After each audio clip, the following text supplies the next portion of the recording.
Hola, buen día, apreciables alumnos, apreciable cuerpo directivo y público en general. Miren, mi nombre es Guillermo Maya García y soy docente del Tecnológico de Estudios Superiores de Ixtapaluc.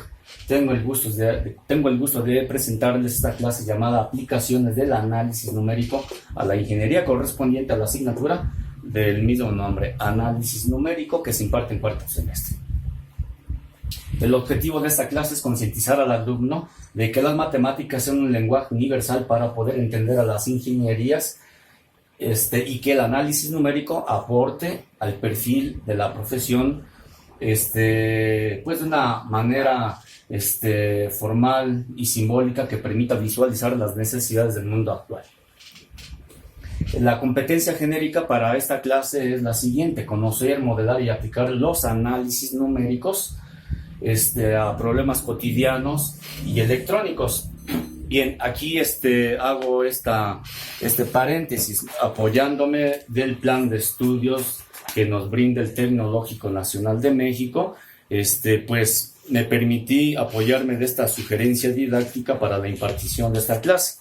¿Cuál es la sugerencia didáctica? Pues relacionar nuestra asignatura para algún bien ecológico o alguna situación sustentable.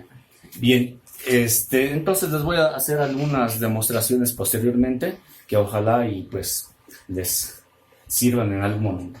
Ok, entonces tenemos, antes de empezar, algunos antecedentes. Los antecedentes del método numérico, del análisis numérico, surge a partir del desarrollo del cálculo diferencial, las teorías de los algoritmos, y esto surge por los años 1650 aproximadamente, con las aportaciones de Isaac Newton, Leibniz, Pascal, Riemann, Cauchy, etcétera, que desarrollan grandes teorías de manera muy abstracta, y que posteriormente, para la solución de problemas, se tienen entonces algunos dispositivos o artefactos para solucionar problemas matemáticos de análisis numéricos, como por ejemplo la regla de cálculo, que pues fue la calculadora de muchas generaciones. La regla de cálculo, que consta de una regla fija y una movible, con un cursor que es movible, y que al hacer ciertas intersecciones podemos encontrar funciones trigonométricas, radicales, logaritmos, etcétera. Esta regla de cálculo pues perduró hasta los años 1970 aproximadamente. En todo el mundo no había desarrollos tecnológicos acerca de la electrónica, por lo tanto esa fue la herramienta para el desarrollo de los métodos numéricos. Luego tuvimos, se tiene como antecedente histórico también a la pascalina, que fue la primera calculadora, que en este caso pues fue mecánica, que fue pues posteriormente algo importante para el desarrollo de las primeras computadoras.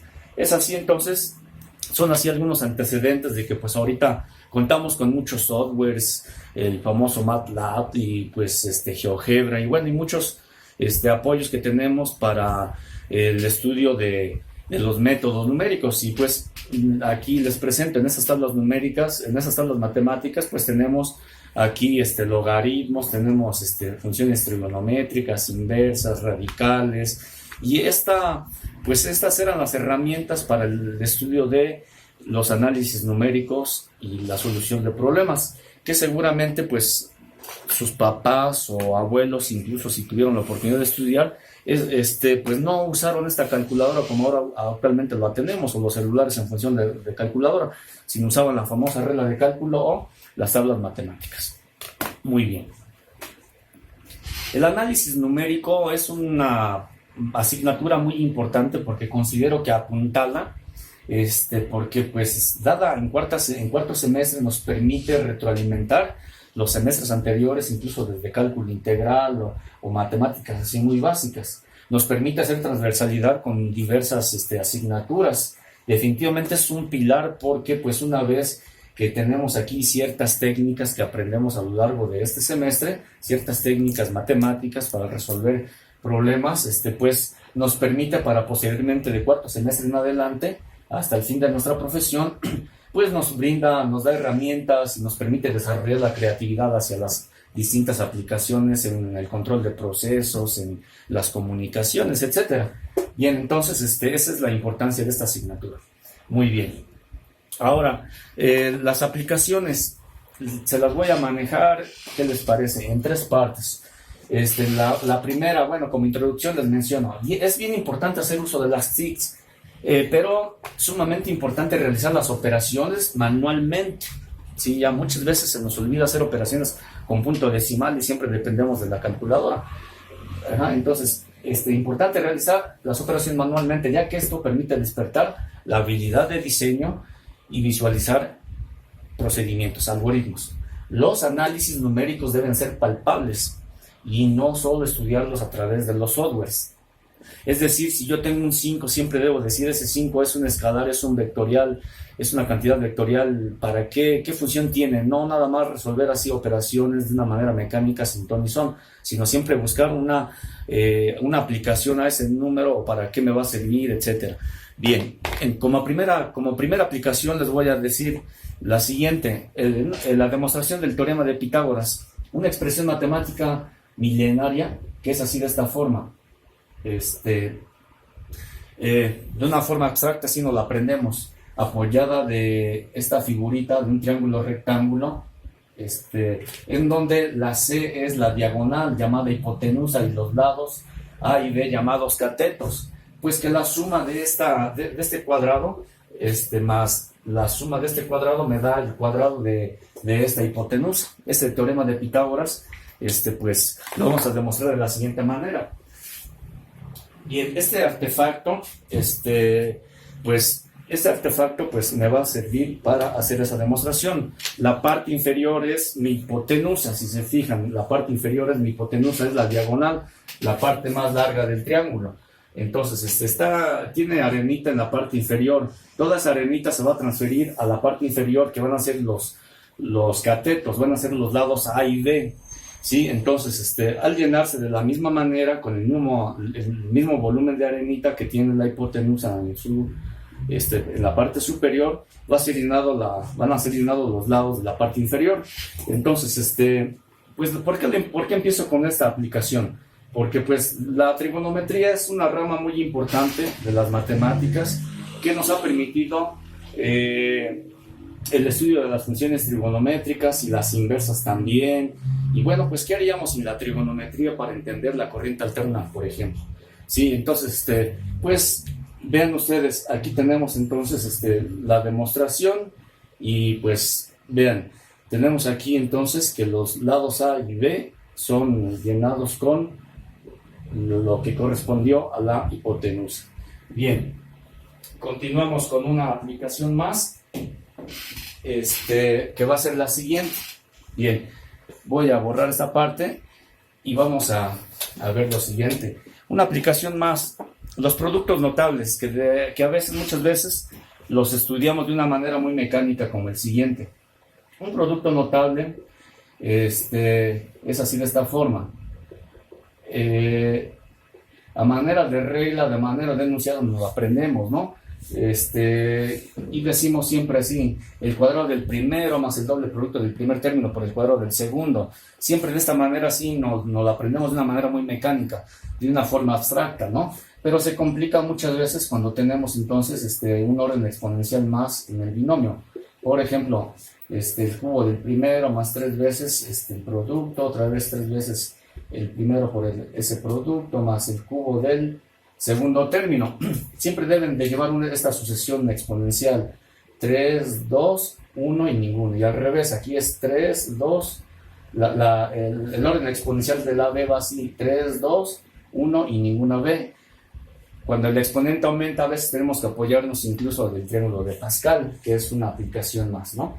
Entonces tenemos aquí este producto notable cúbico, que si nosotros distinguimos ese orden exponencial, podemos realizar la factorización y tener esta expresión, y ya teniéndola así es muy fácil obtener las raíces de una función cúbica. Bien, entonces no tenerlo así de una manera abstracta y de memoria, sino que esto lo podamos palpar, como se mencionó, y poder hacer lo siguiente. Fíjense, ¿qué les parece? El cubo del primer término, ¿sale? El cubo del primer término más 3 veces el cuadrado del primer término por el segundo. Vean, voy armando aquí un pequeño rompecabezas tridimensional. Entonces tenemos aquí entonces esta etapa. Vamos con esta otra etapa. 3 veces el producto del primer término por el cuadrado del segundo, ¿sí? Vean, entonces, veamos aquí el armado del rompecabezas y finalmente tenemos el cubo del segundo número. Tenemos aquí nuestro rompecabezas, finalmente, pues, nuestro cubo. Aquí tengo un cubo que me representa, pues, el cubo de esta cantidad, y pues, aquí tenemos algo palpable representado físicamente que nos permite, pues, aprender más fácil, ¿no? Cuando lo representamos de una manera física, nos permite razonar más fácil algunos conocimientos. Ok, vamos a una aplicación más. Estando en cuarto semestre y ya llevando el estudio de circuitos, pues vamos a hacer un pequeño recordatorio. La famosa ley de Ohm que nos dice lo siguiente, que el voltaje, la resistencia es directamente proporcional al voltaje e inversamente proporcional a la intensidad de la corriente, la intensidad de corriente eléctrica. Bien, entonces, si yo tengo esta pequeña expresión matemática y si yo tengo la necesidad de resolver un circuito, en paralelo, cuando tengo 300 resistencias, donde cada una tenga un valor de 12 kilo ohms, y deseo conocer cuál es esa resistencia total, pues recordaré aquí lo siguiente. Fíjense, un circuito en paralelo, pues incluso desde electromagnetismo vimos esta pequeña fórmula que es, en un paralelo, es la inversa de la suma de las inversas. Entonces 1 entre R2, 1 más entre R3 y así sucesivamente. Entonces sería muy difícil escribir esto 300 veces. Llenaríamos la plana o más para resolver este problema. Sin embargo, si aplicamos un análisis numérico, alguna estrategia, alguna manera de visualizar cómo desarrollar esto, este problema sería así, de la siguiente forma: la resistencia total es igual a 1 entre 12 más 1 entre 12 más 1 entre 12 y así sucesivamente, pero teniendo ciertas habilidades, pues puedo yo ver que esta fracción 1 sobre 12 se va a repetir 300 veces y yo lo veo que es como un término común, y entonces pues lo voy a factorizar. 1 entre 12 son 300 resistencias y entonces me va a quedar así, de esta forma, ¿no? Para posteriormente tener entonces R total igual a 1 sobre 300 sobre 12. Tengo aquí este resultado, esta fracción. Voy a borrar aquí la parte superior y vamos a trasladar esta fracción así como está aquí a la parte superior. Vean ustedes, entonces la resistencia total es igual. Si yo simplifico esta fracción, es aplicar la ley del sándwich. Recuerden, es la multiplicación de extremos por extremos y medios por medios, quedándome de la siguiente manera. Entonces 12 sobre 300, en otras palabras, invierto la fracción y ya tengo entonces esta división, recordando que 12, checo las unidades,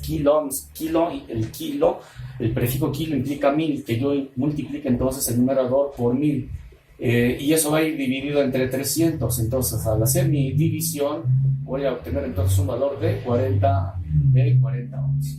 Como podemos ver entonces, aquí tengo mi resultado y no fue necesario hacer tanto desarrollo como la suma de las fracciones 300 veces. Esa es una pequeña aplicación, pues, que hace transversalidad a los circuitos.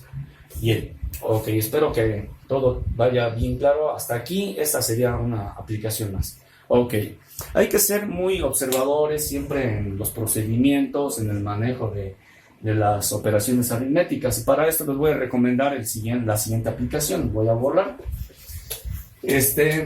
Considerando nuevamente la asignatura de circuitos, en algún momento cuando calculamos, por ejemplo, las reactancias, tenemos algunas fórmulas que incluyen el famoso número pi, como por ejemplo esta expresión que es así de esta forma, multiplicado por la frecuencia y la inductancia.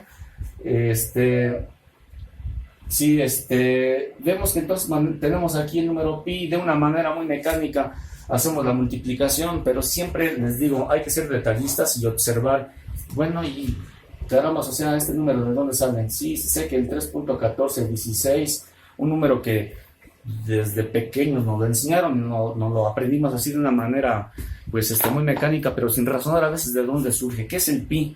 Pues es un número, es una constante también, como mencioné hace unos momentos, milenaria, ¿no? Ese pi se viene manejando desde el tiempo de los griegos, los egipcios, etcétera, desde hace mucho tiempo, y se menciona que es la división del perímetro entre el diámetro. Sería entonces, ese es el valor de pi, y que cualquier tamaño de circunferencia nos da esa relación de proporción, no importa el tamaño de la circunferencia. Como por ejemplo, vamos a medir aquí la circunferencia de esta lapicera que tiene pues como su circunferencia aquí en la parte inferior, y vemos entonces aquí que su contorno equivalente pues a lo que es aquí está el resultado de la medida, el contorno equivalente a lo que es el perímetro, pues es de 25.1 entre el diámetro pues es la línea que pasa por el centro de la circunferencia, y si ustedes observan, entonces aquí tenemos un resultado de 8 unidades, a ver, medimos bien, sí, de 8 unidades, y entonces este resultado, al hacer la operación, pues tenemos entonces 25.1 entre 8, y nos toca aquí a 1375. Vean ustedes que es un número bien similar. Los métodos de medición que hice pues no fueron los más certeros. Hubiéramos tenido tal vez un vernier para hacer la medición así más correcta, en la cual nos da la exactitud de décimas, centésimas y hasta milésimas. Pero en este caso, con la cinta métrica, si ustedes observan, estoy logrando prácticamente esto, ¿no? 375 aproximadamente a 4 que tenemos aquí. Aquí demostramos entonces el valor de pi, y quedarnos siempre con la intención siempre de descubrir el porqué de las fórmulas, ¿no? El porqué de las constantes, el porqué de que si divide o multiplica. Aquí tenemos una aplicación más, y pues siguen siendo aplicaciones muy básicas, pero como mencioné, tiene la finalidad de retroalimentar algunas situaciones de aprendizaje. Bien, una aplicación más sería la siguiente. Vamos a pensar que en una central solar, donde hay grandes paneles solares, en una central solar tenemos el arreglo de muchas celdas solares para llegar a un panel solar cuadrado,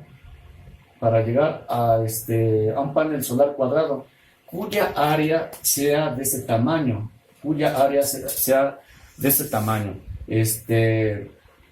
Vamos a ponerle estas medidas, área es igual, entonces, a ese tamaño, y en pulgadas, vamos a manejarlo en pulgadas al cuadrado. La área se mide en unidades cuadráticas. Entonces, si yo tengo entonces esta área, y ahora, ¿cuál es la aplicación del análisis numérico? Es el siguiente. Yo deseo conocer el lado de este panel solar. ¿Cuánto mide cada uno de sus lados? ¿Es cuadrado? Si es cuadrado, bueno. Si es cuadrado, pues para saber cuánto mide cada uno de sus lados, pues, ¿cuál es lo contrario a una potencia? Pues una raíz cuadrada. Entonces vamos a hacer la extracción de una raíz cuadrada de 56,644. Bien, ahí está mi cantidad. Pero como estudiantes siempre agarramos y ya está el resultado, ¿no? A ver, vamos a tratar de hacerlo a mano. Y ahí es donde empezamos, hijos. Eso nunca me lo enseñaron. Bueno, ya se me olvidó, ya tiene mucho tiempo. Bueno, tener dominio de ciertos algoritmos nos permite, pues como dice aquí esta introducción, diseñar y visualizar algoritmos, permite pues despertar una habilidad matemática para ciertas aplicaciones. Vamos a dividir entonces esta fracción, este número de derecha a izquierda de 2 en 2. Bien, y empezamos por buscar un número que multiplicado por sí mismo se acerque al 5, sería un 2, porque 2 por 2 es 4, o bien 2 al cuadrado es 4 y se acerca al 5. Entonces escribo ese 4 y hago la resta. 5 menos 4 es 1. Este 2 se duplica y escribo aquí un 4. Este es el primer paso. Bien, en el segundo paso, bajo la siguiente cifra y escribo aquí un número que al bajar, si escribo aquí un número, al bajarlo debo de multiplicar ese 3. Este 3 va a multiplicar entonces a toda a todo este número, 3 por 43, y entonces voy a hacer 3 por 3, aquí 9, 3 por 4 aquí me da 12, ejecuto mi resta y otra vez hago mi resta y aquí pido prestado un 1, 16 menos 9 es un 7, ese quedó como 5, y 5 menos 2 es un 3, y aquí tengo entonces un 37. Tengo aquí un 37 y aquí termino mi segundo paso. Tercer paso, bajo la siguiente cifra y este número 23 lo duplico. Entonces el doble de 23 es un 46. Escribo aquí un número que al bajarlo, por ejemplo, me dé esta cantidad aproximada. A ver, 6 por 6 por 6 son 36, quiere decir que me falta alzar la cantidad, aquí me daría menos de 3.600, necesito alzar un poco la cantidad. A ver, vamos a alzarla a un 8. A ver, 8 por 8, 64, llevo un 6, 8 por 6 son 48, más 6 son 54, llevo un 5, 8 por 4, 32, más 5 es un 37. Entonces, vemos que al hacer la resta aquí tengo un residuo de 0. Y entonces, ¿cuánto vale cada lado? Pues cada lado va a tener un valor de 238 pulgadas. Ajá. Este sería mi resultado. Entonces, ¿cuál es ese análisis numérico? Como les menciono, si aprendemos a hacer todo manualmente, pues cuando hagamos algún diseño, cuando hagamos alguna simulación, cuando estemos en algún lenguaje de programación como pudiera ser MATLAB, pues este detalle nos permite pues agilizarnos más, tener una mejor perspectiva. Bien, entonces aquí tenemos un algoritmo. Este es un algoritmo muy básico, pero finalmente este es un algoritmo que nos permite llegar a un resultado de una raíz cuadrada. Ok, bien, seguimos a la siguiente aplicación. Vemos la siguiente aplicación. Hemos mencionado ahorita 5 de ellas y pues bueno, esta sexta vamos a presentarla a través de esta lámina que tiene lo siguiente. A ver, vayan por favor leyendo la información de este enunciado. Vayan checando que se trata de un submarino que se encuentra por debajo del nivel del mar y que gráficamente esto yo lo puedo representar así de esta forma, en un plano cartesiano. El eje de la X es el nivel del mar. Dice aquí que está 9 metros por debajo del agua. Vamos a pensar que aquí yo tengo entonces los 9 metros. Aquí voy a tener mi submarino. Aquí voy a tener entonces mi submarino. Y va a lanzar entonces un proyectil. Y se desea conocer entonces la distancia que hay del origen a donde cae el proyectil. ¿Qué debemos de hacer aquí? Pues rápidamente pues vamos a hacer esta operación que es de esta forma: x al cuadrado más 10x menos 9. Bueno, tengo aquí entonces una ecuación cuadrática que la tengo que resolver pues por los métodos tradicionales. Híjole, la fórmula general, a ver si nos acordamos de ella. La fórmula general de una ecuación de segundo grado. Y la escribimos así, de una manera también así ya prácticamente memorizada. Menos b más menos raíz cuadrada de menos 4 hace, y al aplicar esta fórmula vemos que nos podemos desgastar aquí mucho. Bueno, entonces tenemos que calcular quién es x1 y quién es x2, en otras palabras, sus raíces. Para esto, entonces, ¿cuál es la sugerencia? Pues tratar de resolverlo a través de una factorización. Busco hacer la factorización y voy a tener entonces aquí, primero factorizo el signo y veo que ese signo pues nos va a indicar la dirección de la curva que yo voy a tener. Todo término cuadrático, recuerden que nos da una parábola. Ok, entonces, menos por más es menos, menos por menos es más y menos por más es menos. Aquí tengo mi factorización. Este trinomio, 1, 2, 3 términos, ese trinomio se me va a descomponer en dos binomios. Esa x cuadrática la descompongo en dos veces para decir x por x cuadrada. Busco un par de números que multiplicados me den 9 y esos números van a ser pues 1 por 9. 1 por 9 es 9, pero de tal manera que sumado o restado me dé 10. ¿Cuáles son esos signos? Menos y menos. Checamos, menos por menos me da más y menos 1 menos 9 me da menos 10. Aquí tengo entonces mis dos factores. Esos dos factores, como la ecuación pues está igualada, todo está igualado a cero, f de x es lo mismo que y, y cuando hacemos la solución de la ecuación, pues omitimos la y o la f de x y igualamos a cero. Como está esto igualado a cero, pues entonces al momento de despejar, los signos de cada x se cambian. Entonces x1 va a ser 1 y x2 va a ser 9. ¿Sí? Porque si esto lo paso a dividir, 0 entre el primer factor se cancela y me da 0, y el número 1 al pasar al otro lado se vuelve positivo, y lo mismo pasa con el 9. Tengo estas dos raíces. Bueno, pues aquí tengo, digamos, 1, 2, 3, 4, 5, 6, 7, 8 y 9. Entonces, el proyectil va a pasar por este punto y va a terminar en este otro punto. Entonces, ¿qué es lo que tenemos que analizar aquí? Sus raíces, ya están aquí sus raíces, las intersecciones en el eje X, al nivel del mar. Pero hay otro punto importante. ¿Cuál es ese otro punto importante? Pues los puntos máximos. Los puntos máximos es muy importante localizarlos, y para esto, pues vamos a aplicar el cálculo diferencial. Vamos a buscar la primera derivada, puesto que y es lo mismo que menos x al cuadrado más 10x menos 9. Al aplicar su derivada voy a tener aquí menos 2x más 10, ¿sí? Aquí aplico la primera derivada y tengo aquí entonces menos 2x más 10. Pero para resolver la ecuación nuevamente aplico este criterio, ¿no?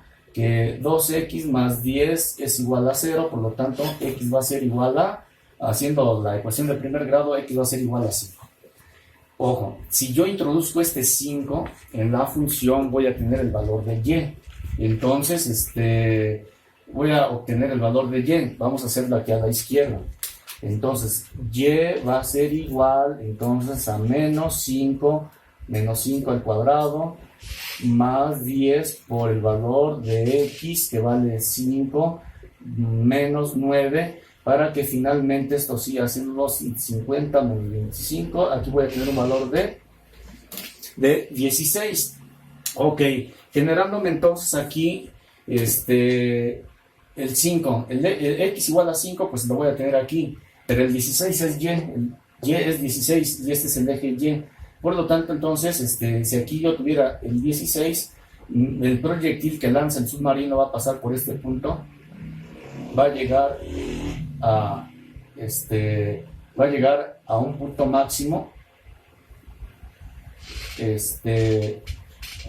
máximo, que sería el 16, y entonces esa sería la máxima altura. Entonces el análisis numérico me permite pues que una ecuación o una función del orden que sea, pues pasarla de manera gráfica para así tenerla, digamos, un poco más palpable.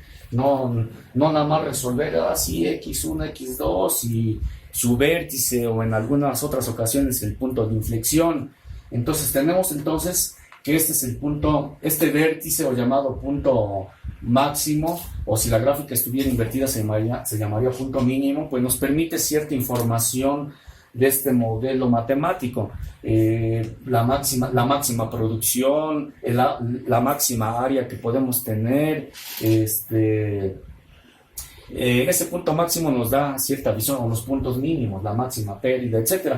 Entonces estos detalles son muy importantes, sus raíces o intersecciones al eje de la x, y bueno, pues esta sería una aplicación más. Evadimos la fórmula general, y bueno, cuando tenemos funciones cuadráticas o de otro orden, podríamos aplicar la división sintética o el método Newton-Raphson para calcular las raíces. Son técnicas que pues se han estado manejando a lo largo del semestre. Bien, pasamos a una aplicación más, las aproximaciones. pues en todas las, en muchos sectores, en muchas áreas de nuestra profesión tenemos que aplicar las aproximaciones. Si hace ratito nos vimos que teníamos una raíz de 5 cifras, ahora tenemos una raíz de quinto grado y con decimal. Pues eso nos va a poner más en aprietos, pero nos auxiliamos del cálculo diferencial y vean lo que sucede, ¿no? Cómo aplicamos la derivada de una raíz de quinto grado y cómo la multiplicamos por su diferencial. Aquí estoy aproximando al 32, como una aproximación de la raíz de 33.5, y el 1.5, que es la diferencia de estos dos números, se multiplica teniendo aquí un valor de 0.1875, que al ser sumado con el valor del 2 de la aproximación, obtengo aquí un valor total, ¿no?, de la raíz, que si nos atrevemos a hacerlo en la calculadora, vamos a obtener el mismo valor. Es una aplicación más de las derivadas para el análisis numérico. Bien, a ver, la aplicación 7. Perdón, la siguiente aplicación, que sería, pues, estimar la incertidumbre de error. Fíjense, aquí, pues, como les menciono, todo hay que tratar de hacerlo de una manera siempre práctico. Y aquí, pues, haciendo la simulación de que ciertos alumnos con su luxómetro hicieron la medición de la intensidad luminosa a la misma altura, digamos a la misma altura, 1 metro. Y entonces todos empiezan a registrar las siguientes lecturas. Por ejemplo, aquí 240 por 10, o sea, 240. Pasa otro alumno y ya hace otra lectura, pasa otra lectura y así sucesivamente. Medir siempre va a depender, una medición siempre va a depender del instrumento de medición, de la fineza del instrumento, de la manera como lo tomemos, de que si nos tiembla la mano, de lo cuidadoso que seamos, y de la marca incluso. Hay muchos factores que nos determinan entonces, una medición. Y entonces, haciendo esta suposición o esta simulación de que tenemos estas lecturas tomadas de distintos alumnos, obtenemos un valor promedio que es el 233, y calculamos el error absoluto. Aquí no se los puse, pero viene siendo lo que tenemos aquí en el numerador.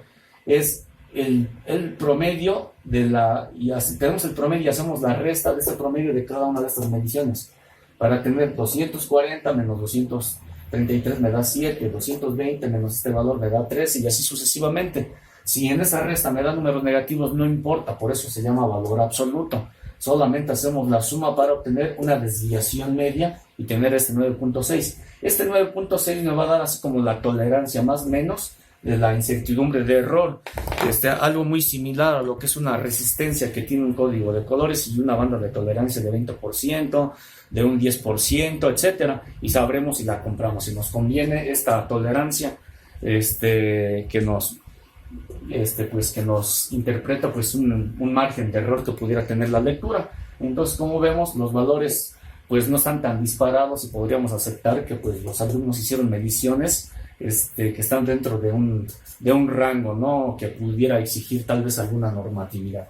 Ok, entonces esta pues es una aplicación más, y pues haciendo aquí pues una liga, digamos, una aplicación a las mediciones eléctricas. Bien, pasemos a otra etapa, a otra aplicación más, la estimación de errores. Pues miren, aquí teniendo la medida del lado de un cubo de 12 centímetros, con un posible error de centésimas, tenemos entonces pues una estimación de error de 4.32 unidades cúbicas. ¿Sí? Entonces, vean una aplicación más de la diferencial. ¿Sí? Vean la aplicación de la diferencial. Viene siendo 0.01, que al aplicar, sé que el volumen lo puedo calcular con esta fórmula. El volumen es L al cubo, pero si yo derivo esta fórmula, tengo 3L al cuadrado y por su diferencial. Y al sustituir entonces en el desarrollo de la diferencial, obtengo el resultado. Entonces, pues vean las diversas aplicaciones que podemos tener y que podemos hacer transversalidad en muchas otras asignaturas. Ok, la segunda parte de esta clase viene, pues que tenemos como aplicaciones, en muchas ocasiones el manejo de intervalos, modelar estos métodos numéricos siempre a través de algún software, como pudiera ser el MATLAB, el más común, aunque está muy apegado pues al diseño a la solución de matrices, pero también sirve mucho en métodos numéricos, el lenguaje de alta programación. Aquí como aplicaciones un poquito más de más alto nivel, pues tenemos el estudio de puntos óptimos, puntos de disparo en el caso de los dispositivos electrónicos llamados TRIAC, aplicaciones para determinar un ancho de banda. Las aplicaciones son un poquito más amplias, ¿no? Bien, haciendo énfasis a esta pequeña frase: la ciencia es la estética de la inteligencia. Bien, vemos dentro de esas aplicaciones que tenemos ahora un poquito más, quizás más complejas. En análisis numérico nosotros vemos sistema de ecuaciones. Bueno, aquí tenemos una aplicación, aquí las leyes de Kirchhoff pues nos sugiere que tomemos un punto común llamado nodo y veamos las intensidades de corriente eléctrica que entran y que salen para formar una primera ecuación, y que dándole un sentido de dirección, cómo circula la corriente en cada una de las mallas, obtenemos pues otras dos ecuaciones, teniendo aquí una primera ecuación, una segunda y una tercera ecuación, formando así un sistema de ecuaciones de 3×3. Esto pues lo hemos practicado en la primera unidad, en la segunda unidad de nuestro temario, solución de sistema de ecuaciones, que bien podemos resolver por el método de las matrices o métodos ordinarios como suma y resta, sustituciones, etcétera. Pero esa es una aplicación más, donde aplicamos esto en la solución de circuitos complejos cuando tenemos varias mallas. Ok. Tenemos una aplicación más, los puntos de operación, cuando de manera simultánea intervienen dos elementos electrónicos, por ejemplo una resistencia y un diodo, ¿no? Y es alimentado este pequeño circuito. Entonces eso representa en sus gráficas lo siguiente: sabemos que una resistencia se comporta con respecto a su fuente de una manera inversamente proporcional a su corriente, es decir, nos va a proporcionar una línea recta, y esa línea recta pues corresponde entonces a la resistencia. Y aquí con algunos valores arbitrarios, pues para ejemplificar la gráfica tenemos lo siguiente: si aquí tenemos 2 volts, pues si un diodo empieza a operar a partir de 0.7 volts, si fuera por ejemplo de silicio, pues entonces ese 0.7 podría ser entonces aquí nuestro punto de inflexión de esta curvatura, que sería una exponencial. Pero bueno, ese punto de inflexión ahorita no nos interesa la intersección. La intersección, que viene siendo la solución de un sistema de ecuaciones no lineales, también estudiado en la unidad 2, sistema de ecuaciones no lineales. Entonces, una exponencial con una línea recta, esa es una aplicación más. Entonces, pues veamos una aplicación más, la número 3. Fíjense, aquí las ecuaciones no lineales, pues mencionamos las exponenciales, ¿no? Arreglo matemático donde maneja el número exponencial cuyo valor es de 2.718, pues nos liga completamente a una catenaria. ¿Qué es una catenaria? Pues es la curvatura que hay entre los cables cuando observamos que entre poste y poste el tendido de cables eléctricos que trasladan la energía eléctrica tienen lo siguiente: tienen así una curvatura pues debido a su peso, y a esta curvatura se le llama entonces se le llama catenaria. El mismo modelo, de una manera así natural, haciendo aquí esta observación, las arañas tejen su telaraña de una manera con ese tipo de curvatura, y ese es el modelo matemático usado. Entonces, en el análisis numérico debemos de tener pues esa competencia de desarrollar cualquier tipo de ecuación, y si quisiéramos desarrollar esta ecuación exponencial, tendríamos que aplicar tal vez logaritmos o aplicar algunas técnicas. Ok, continuamos con una aplicación más. Mencionamos de las aplicaciones, de los usos de software para ayuda a solucionar problemas. Tenemos aquí entonces como sugerencia el uso del MATLAB, que nos ayuda pues a controlar, a hacer simulaciones incluso, y podemos ver entonces aquí en este caso, tengo un proceso, esta cajita me representa un proceso, y eso a lo largo de la ingeniería terminamos concretando siempre nuestros procesos a través de algún prototipo, pudiera ser. Entonces aquí yo tengo esta función, si yo tengo esta función, al meter un 5, es similar a la anterior, si recuerdan, la del submarino, donde el punto máximo era un 5, como X, y como salida va a ser entonces una Y, recordando que una función se compone por una variable dependiente y una variable independiente. ¿Cuál es la variable dependiente? Pues esta Y va a ser la variable dependiente. Las X van a ser siempre las variables independientes, es decir, si yo tengo un 5, pues al hacer la sustitución de ese 5 aquí en esta función voy a obtener un 16, y así sucesivamente yo puedo ir pues haciendo, digamos, esa programación a modo de evitarme toda esa parte aritmética y tener los distintos valores para formar alguna gráfica. Entonces, pues este pequeño ejemplo nos hace entrar a tener que explicar algunos ejemplos, algunas aplicaciones más, como para representar lo que significa una entrada y una salida. Por ejemplo, aquí les muestro, miren, aquí tengo, haciendo transversalidad con otra asignatura, aquí tengo una bobina de Tesla, así en su manera muy simple, un transistor 222 con su resistencia de protección, que al energizar, ese transistor pues me va a hacer una serie de pulsos que me va a formar aquí entonces un campo magnético. Entonces, al energizar aquí con 9 volts, voy a tener lo siguiente, una entrada. Aquí tengo una entrada, en este caso mi pila son 9 volts, y voy a tener una salida. ¿Cuál es esa salida? Entonces, esa salida va a ser un campo magnético. Esa salida va a ser un campo magnético, y bueno, pues se debe de representar entonces con una emisión, con una radiación que se manifiesta aquí en la, pues aquí al encenderse este foquito, que ahorita pues no alcanza a registrar ese campo magnético debido a que tal vez la pila esté un poco baja, pero bueno, si pudiéramos registrar con un instrumento la sensibilidad de esta bobina, pues, podríamos tal vez corroborar ese campo magnético, que pues nos puede ayudar como resultado a emprender otros proyectos.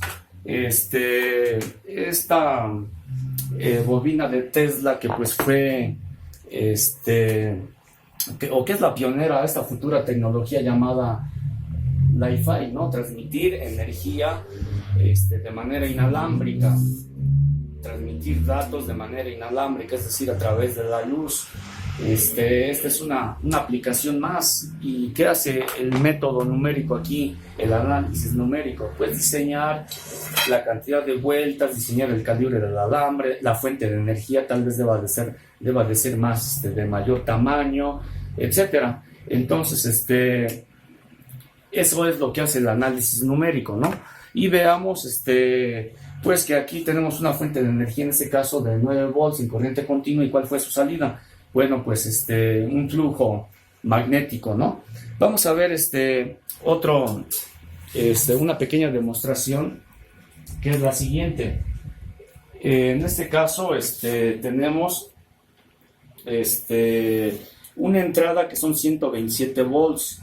Este es un transformador que es 127 volts, está transformado a 5000 volts. Vean el proceso, nuevamente hablo del proceso. Transforma un voltaje mayor, un voltaje de 120 a un voltaje mayor de 5000 volts aproximadamente.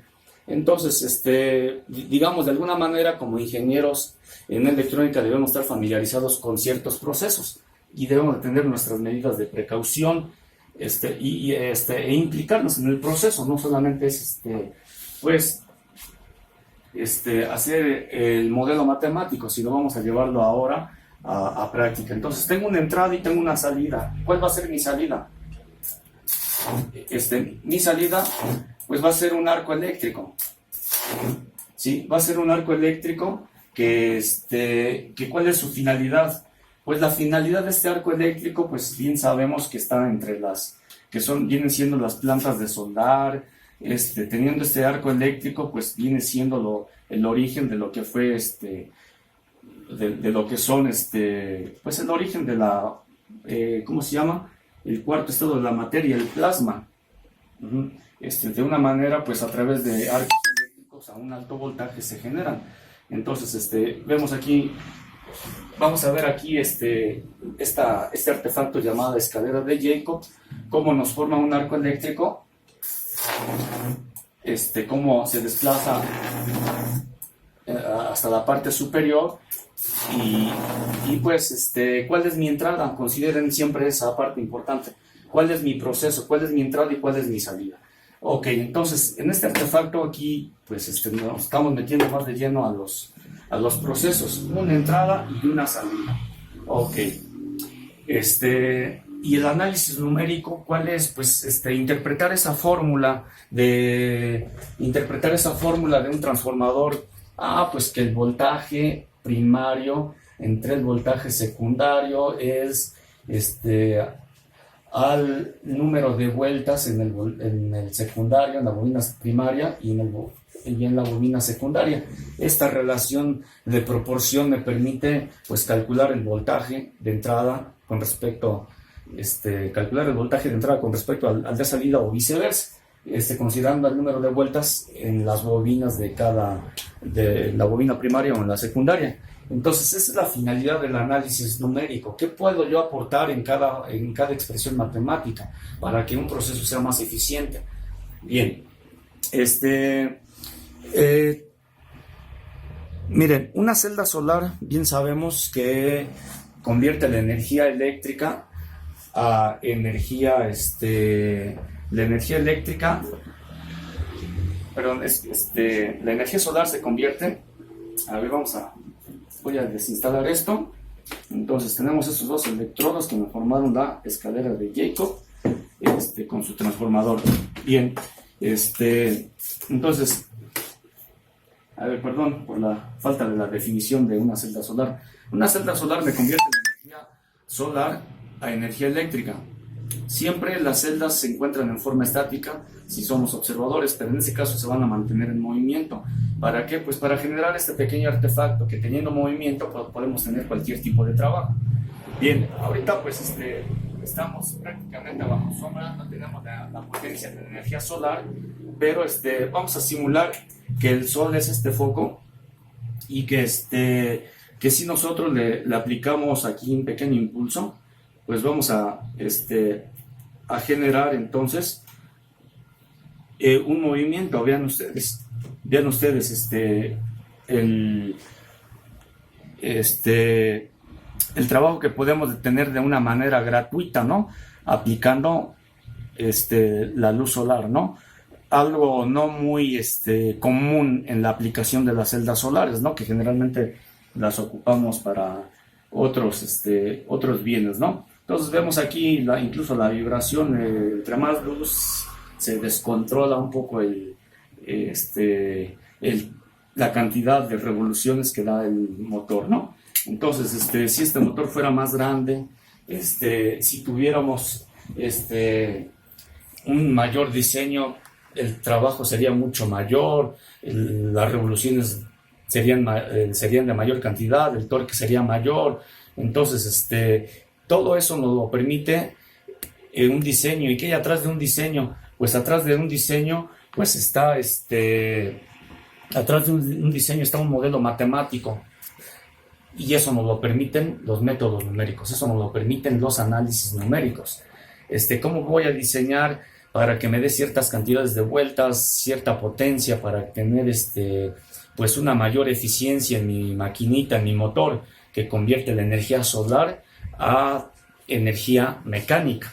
Entonces, esas son algunas aplicaciones y la importancia de las matemáticas que pues sí debemos realzar, ¿no? Bien, pasamos entonces a otra parte, a la otra parte, la última, y pues vemos que definitivamente el análisis numérico se mete en todas las partes de la ingeniería, en las telecomunicaciones, en el control y automatización, en los procesos industriales, en los optoelectrónicos, etc. Bien,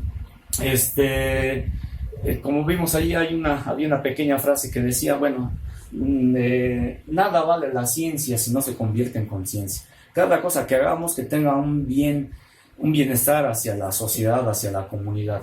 Entonces, esta frase es muy importante, ¿no? Ok, veamos. En la parte 3, entonces, tenemos las siguientes aplicaciones. Bueno, pues, en los procesos mencionábamos. Ahora las variables no van a ser X y Y o Z, sino ahora nuestras variables van a ser temperaturas, presiones, acidez, flujos, etc. Esas son las aplicaciones en control de procesos. Para tener una seguridad en nuestro proceso, para tener una calidad en nuestro proceso, para tener condiciones óptimas de nuestro proceso. Esa es una principal aplicación de los métodos numéricos en la ingeniería. Ok, en las telecomunicaciones, por ejemplo, este sistema LOREN, que pues nos ayuda a la navegación electrónico hiperbólico, que utiliza el intervalo transcurrido entre la recepción de señales de radio transmitidas de 3 o más. Vamos a pensar que si nosotros tenemos un faro en esta parte, y tenemos pues un barco a la deriva en el mar, podemos interceptarlo a través de señales electromagnéticas. Entonces, si este radar emite una señal electromagnética, pues y lo tenemos también en servicio, y a su vez, pues vamos a tener que esta curvatura con esta curvatura, pues nos hace lo que es la hipérbola, ¿no? Nos compone lo que es la hipérbola, y podemos tener nuestro objetivo, que en este caso pues va a ser el foco, nuestro objeto. Y bueno, pues sistema LORAN, sistema LORAN que pues se ocupa muchas veces para ubicar puntos hasta en el espacio, pues que son las siglas en inglés de navegación de largo alcance.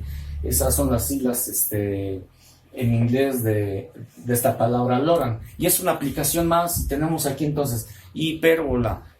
¿Cuál es la ecuación de la hipérbola? Si aquí tengo 3 hipérbolas, o como decimos aquí, o más, podemos entonces tener un sistema de ecuaciones no lineales. Y eso es lo que aprendemos y debemos de aprender en análisis numérico. Resolver sistemas de ecuaciones lineales y no lineales. Aquí tenemos un caso de un sistema que podríamos representarlo como un sistema de ecuaciones no lineales. Ok, veamos otra aplicación más.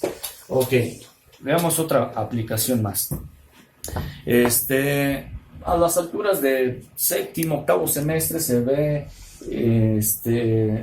las aplicaciones de las transformadas de Laplace, teniendo aquí como inicio una ecuación diferencial, que al aplicar esa transformada de Laplace logramos esta función, pero al resolver esta función entramos con el detalle de cómo resolverla.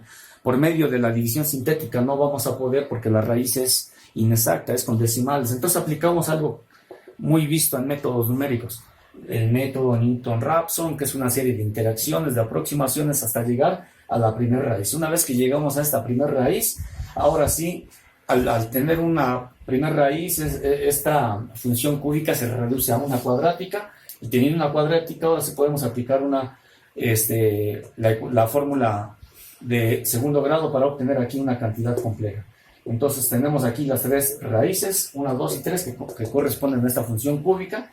Y pues vean ustedes, o sea, este arreglo matemático es de los últimos semestres de la ingeniería, y seguimos aplicando aquí los análisis numéricos. Ok, pasemos a la siguiente. Bueno, aquí mencionábamos anteriormente la magia de algunos números muy tradicionales como el número pi. Ahora vamos a hablar de algunos números como el número natural, que decíamos tienen un valor de 2.718. ¿Para qué estos números o estas constantes pues tienen mucho uso para explicar algunos fenómenos naturales, físicos, como por ejemplo la radioactividad? Pitágoras hizo este diseño, el árbol pitagórico. Él mencionó, bueno, mi árbol pitagórico va a empezar de la siguiente manera. Todo con un inicio. Vamos a empezar a pensar que esta es la semillita. Este es el origen, 0. Pero todo número a la 0 es 1. Entonces empiezo aquí. Y de la misma forma, cuando yo tengo 2 a la 1, pues eso va a ser 2. Voy a tener 2 ramitas. Posteriormente, en cada cierto periodo de tiempo, voy a tener una evolución. 2 al cuadrado voy a tener 4 ramitas, entonces voy a tener aquí mis cuatro ramas, y así sucesivamente, ¿no? 2 al cubo, 2 a la potencia 3, 2 a la potencia 3, ¿cuánto va a ser? 2 a la potencia 3 va a ser 8, son 8 ramitas, 1, 2, 3, aquí llevo 6 y aquí están las 8, y así sucesivamente. El árbol va creciendo en forma exponencial, y que por ejemplo 2 a la 10 va a ser un resultado de 1024, y ya va a ser muy difícil dibujar el árbol. A través de los años pues va a tener una grandísima cantidad de ramificaciones. Entonces este modelo matemático exponencial ha perdurado, e incluso todavía muchos fenómenos se explican bajo este orden exponencial. Posteriormente, en los tiempos de Neper, por los años 1650 aproximadamente, descubren este número natural llamado E, que no precisamente dicen, algunos fenómenos naturales no crecen en base 10 así en forma de 2, y luego se va creciendo en ese orden exponencial, sino con el 2.718, ni 2 ni 3, sino como en un número intermedio. Y así es como algunos seres vivos como por ejemplo las bacterias, los roedores, o incluso algunas plantas crecen bajo este numerito, por eso se le llama número natural. Bien, a ver, entonces vemos así como vimos cómo se desarrolla el número pi, cómo surge dividiendo el perímetro entre el diámetro. Pues igual aquí, vean cómo haciendo esta operación descubrimos cómo sale ese número natural. Al aplicar esta sucesión numérica, pues podemos obtener este número natural. Entonces, específicamente algunas bacterias, vamos a desviarnos un poquito de la parte electrónica, algunas bacterias, pues aquí menciono esto, haciendo una transversalidad a otra asignatura. Algunas bacterias crecen en este orden exponencial. Aquí tenemos el número natural E. ¿Sí? Entonces el número natural lo vemos en muchas expresiones. Algunas bacterias crecen bajo este modelo matemático. El inicio del número de bacterias que se tiene por el número natural E y por el tiempo transcurrido. Es el caso de este prototipo que les voy a mencionar. Aquí en este prototipo tengo lo siguiente. Este envase, como lo vemos aquí, se llama biodigestor. Bio porque tenemos vida aquí adentro. Esta mezcla que tenemos aquí adentro se llama biomasa. ¿Qué es la biomasa? La biomasa es materia orgánica. ¿Cuál es la materia orgánica? Pues la materia orgánica puede ser pueden ser los excrementos de los animales, pueden ser la poda de los pastos, puede ser el desperdicio, etc. Entonces, esa materia orgánica tiene alto contenido de carbono, de hidrógeno y de algunos nutrientes. Entonces, al hacer esta mezcla con cierta cantidad de agua, se forma esa biomasa. Y dentro de esa biomasa, muchas veces los animales rumiantes tienen una bacteria, es decir, un organismo vivo que se llama metanogénica. Esa bacteria se llama metanogénica. Esa bacteria pues tiene un nombre. Si analizamos la palabra compuesta, metanogénica, pues vamos a recordar a ligar con lo que es gas metano. El gas metano es CH4, su fórmula química. Entonces, ¿y qué es el gas metano? Pues el gas metano es un gas flamable, es el que encontramos en los cilindros de nuestras casas. Entonces, si a través de las bacterias metanogénicas logramos tener un gas gratuito a través de una materia orgánica, pues sería un éxito, ¿no? Entonces, estas bacterias metanogénicas no son dañinas, puesto que viven de manera hermética, es decir, viven sin aire, son anaeróbicas. Las bacterias patógenas son las que nosotros podemos respirar, como las bacterias aeróbicas, que pues generalmente son las que andan en el ambiente. Si estas bacterias metanogénicas, si se exponen al aire, se mueren. Por lo tanto, esto debe estar herméticamente cerrado. Ok, ellas viven aquí, se reproducen, y hay que cada 20 días aproximadamente hay que darles de comer, es decir, saco la parte inferior de la mezcla, 1 kilogramo aproximadamente, y meto 1 kilogramo de mezcla fresca para que yo tenga una producción de gas constante. Esa producción de gas, si se fijan, la voy almacenando aquí en este depósito. Este es mi depósito, sale el gas y aquí se almacena, porque de lo contrario tal vez esta fermentación que tenemos aquí llegue a inflar mucho nuestro recipiente y lo llegue incluso a tronar. Entonces pues, lo vamos aquí almacenando, las descargas las vamos almacenando aquí para poder tener entonces aquí un gas pues obviamente flamable. Bien, entonces voy a abrirle aquí a la válvula y entonces a ver aquí auxiliándome aquí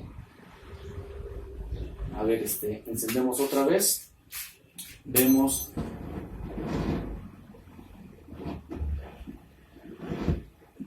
aquí entonces la flama cómo se sostiene. A ver, chequemos, aquí tenemos la flama cómo se sostiene. A ver, vean ustedes. Y esta flama, ¿cuál es mi producto? Tenemos aquí un pequeño proceso, como lo vimos en la máquina. Tenemos una entrada, tenemos un proceso del cual mencionamos que en este caso mis variables a controlar, ¿cuáles van a ser? Pues van a ser la temperatura, perdón, la temperatura, va a ser la presión, va a ser la densidad, va a ser la acidez, la presión, y que entonces un proceso, pues no es que sea experto en todos los procesos o lleguemos a ser expertos, pero tenemos que tener la noción de ciertos procesos. Aquí tengo un proceso del cual obtenemos a través de la biomasa, obtenemos biogás, y teniendo biogás, teniendo un poder calorífico, podemos tener el calentamiento de alguna caldera, gas que podemos utilizar para el hogar, y teniendo el calentamiento de una caldera podemos tener vapor a alta presión y podamos mover alguna turbina, alguna máquina para poder asimismo generar generar energía eléctrica. Entonces, teniendo energía, este combustible, pues es, digamos, un éxito. ¿A través de qué? Como mencionamos al inicio, relacionar nuestra asignatura al medio ambiente, a las cuestiones sustentables que tantas veces nos hacen falta, pues en este mundo, ¿no? Con mucha contaminación, que muchas veces dependemos del petróleo o de los derivados del petróleo por cuestiones políticas, pero bien podríamos usar energías alternativas, como lo vimos con el motorcito solar, como lo estamos viendo aquí en este proceso. Entonces, esa es una finalidad de los métodos numéricos, cómo desarrollar modelos matemáticos para una mayor eficiencia de la crianza de bacterias, o mínimo mantener un valor, cómo controlar esas variables que ya no van a ser X y Y a través de un PLC, de un dispositivo lógico programable, cómo simular a través de un microcontrolador. Pues debemos de saber cómo funcionan ciertos sensores de temperatura, de presión, de viscosidad, todos esos sensores que se pueden manejar a través de un microprocesador. Pues esos sensores están ligados a una parte real que es un proceso, y ahí debemos de tener pues estar un poco empapados en ese proceso. Entonces, pues de ahí la importancia de manejar, de explicar lo que era el triángulo el árbol pitagórico, de relacionar un modelo matemático a ciertas aplicaciones que puedan ser de mucha utilidad. Muy bien, pues la bibliografía utilizada en esta clase, pues la tenemos aquí explicada, pues Principios de Electrónica del autor Malvino, esta segunda bibliografía, Control automático de procesos del autor Curripio, y esta tercera bibliografía, Chapra, métodos numéricos para ingenieros. Esta es la bibliografía utilizada para esta clase. Y bueno, pues yo espero que esta clase haya sido de su agrado, que pues si hay alguna duda, pues miren, como mencioné, trabajo en esa institución y bueno, pues estos son mis datos personales, mi correo y mi número de teléfono. Pues por aquí queda de ver el funcionamiento de esta bobina de Tesla, pero pues sí, aquí vemos para cerrar la clase, tal vez por ahí hacían un falso contacto. Vean, ahí tenemos la transmisión de una energía de manera inalámbrica, y pues esa fue la finalidad de Tesla. Y bueno, pues con esto concluyo, espero que no haya ninguna duda, y si las hay, pues con toda confianza, pues conectarnos de manera virtual. Ahorita pues por los problemas del COVID-19 tenemos que trabajar o improvisar ciertas clases, nuestros espacios, etcétera. Pues muchas gracias por su atención.